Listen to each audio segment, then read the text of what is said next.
Keir Starmer appears to have chosen to evade responsibility by skipping PMQs, leaving Angela Rayner, visibly flustered, to tackle the toughest questions following the farmers' protests. In today's video, we'll witness her being harshly confronted with accusations of defrauding farmers. Get ready for her response, which exemplifies the Labour approach, replete with dodges and hollow assurances. Thank you very much, Mr. Speaker. Very happy to associate myself and this side of the House with the remarks the Right Honourable Lady made about Ukraine. Democracies must stand together. What is the government doing to bring down inflation? Well, Mr. Speaker, I think it's astonishing that, and first of all, can I welcome the Right Honourable Member to his place?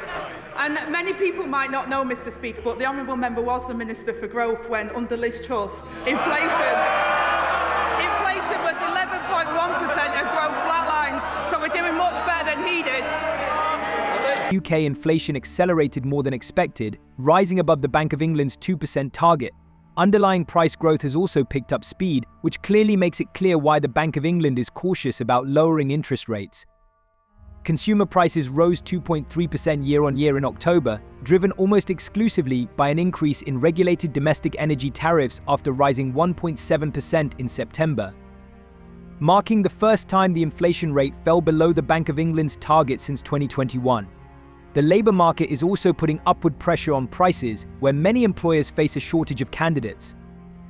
Last week's data showed that wages in the UK grew at the slowest pace in 2 years in the 3 months to the end of September. But Bank of England chief economist Hugh Pill said wage growth was stuck at levels that were too high for the central bank. The truth is, this government isn't doing anything to bring down inflation. This government is stoking inflation. First, we had above-inflation pay rises for the unions.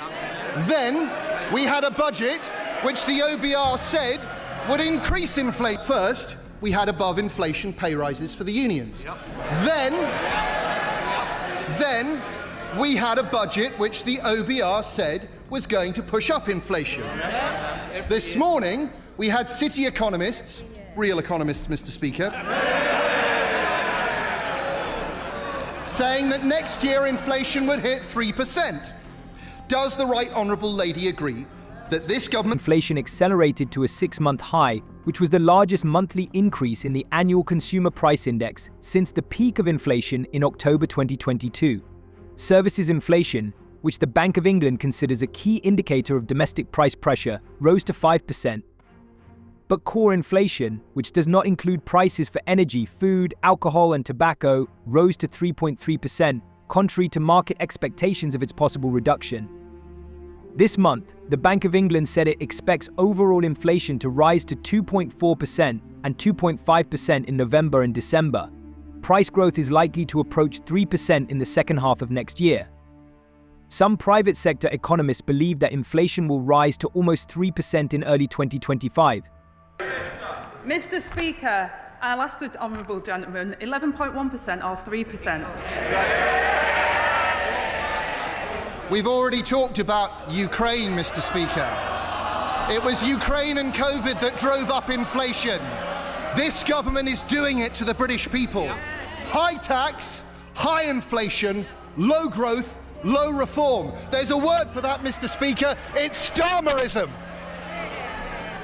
Yesterday, like many honourable members on this side of the House, I spoke to farmers from across the United Kingdom. Some of them families who farmed their land for centuries, elderly men in tears, children worried about their parents, all of them worried that their way of life is about to be destroyed. The Bank of England has said that the first budget of the new UK government will increase inflation next year, and Trump's threat to impose massive import duties increases uncertainty about the prospects. The new Starmer government has promised to accelerate Britain's economic growth, but has been criticised by employers for higher payroll taxes that they will have to pay from April next year. The Bank of England said this could lead to higher prices as well as job losses. Chief Secretary to the Treasury Darren Jones said the government was allegedly trying to reduce the impact of the high cost of living, including through the latest minimum wage increase. Well, first of all, Mr. Speaker, We are absolutely committed to our British farmers, and that's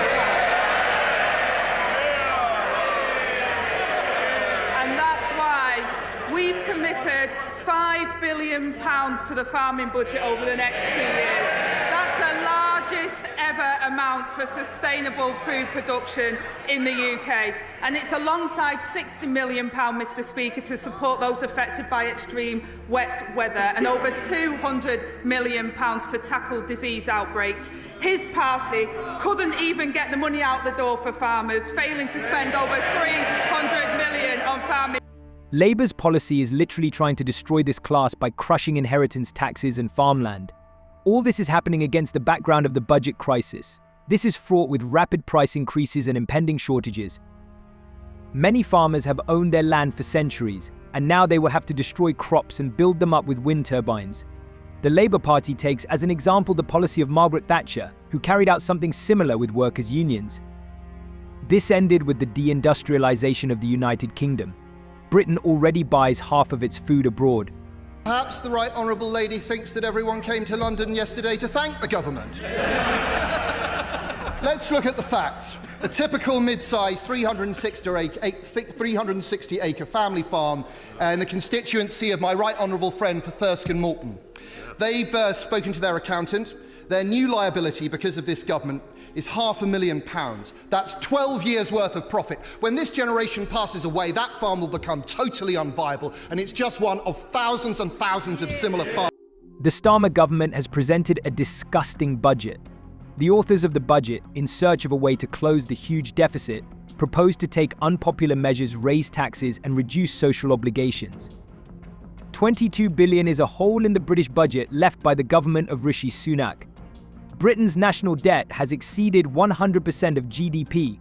Bloomberg has estimated that because of Brexit, Britain loses £100 billion every year.